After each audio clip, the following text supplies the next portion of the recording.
திருவள்ளூர் மாவட்டம் ஆவடியில் தொடர் மழையின் காரணமாக சாலைகளில் மழைநீர் குளம் போல் தேங்கியுள்ளது.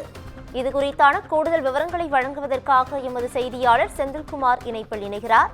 செந்தில்குமார், வணக்கம். இதுகுறித்தான முழு விவரங்கள். வணக்கம் பவித்ரா. கடந்த 3 நாட்களாகவே திருவள்ளூர் மாவட்டத்தில் அதிக கனமழை பெய்து வருகிறது.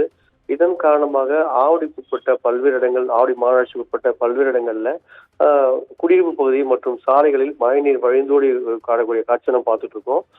குறிப்பா திருவள்ளூரிலிருந்து சென்னை செல்லக்கூடிய சாலையில் கவரப்பாளையம் என்ற இடத்துல மழைநீர் குளம்போல் தேங்கியுள்ளதால் அங்கு செல்லக்கூடிய வாகனங்கள் மெதுவாக ஊடு செல்லக்கூடிய ஒரு காட்சியை நம்ம பார்த்துட்டு இருக்கோம். குறிப்பா இந்த மழையின் காரணமாக சாலைகளில் திருமலவாயில், ஆவடி உள்ளிட்ட பல்வேறு இடங்கள்ல மழையால் வாகன ஓட்டிகள் கடும் அவதியடைந்துள்ளார்கள். இதே போல் ஆவடி மாநகராட்சிக்கு உட்பட்ட ஜோதி நகர், பாரதி நகர் உள்ளிட்ட பொதுமக்கள் குடியிருப்பு பகுதிகளில் மழைநீர் வெள்ளம் போல் தேங்கியுள்ளது.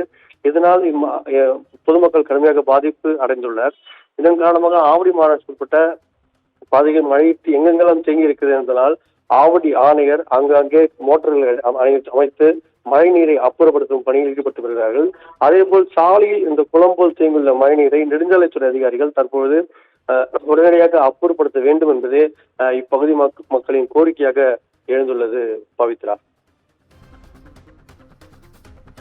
விவரங்களுக்கு நன்றி செந்தில்குமார்.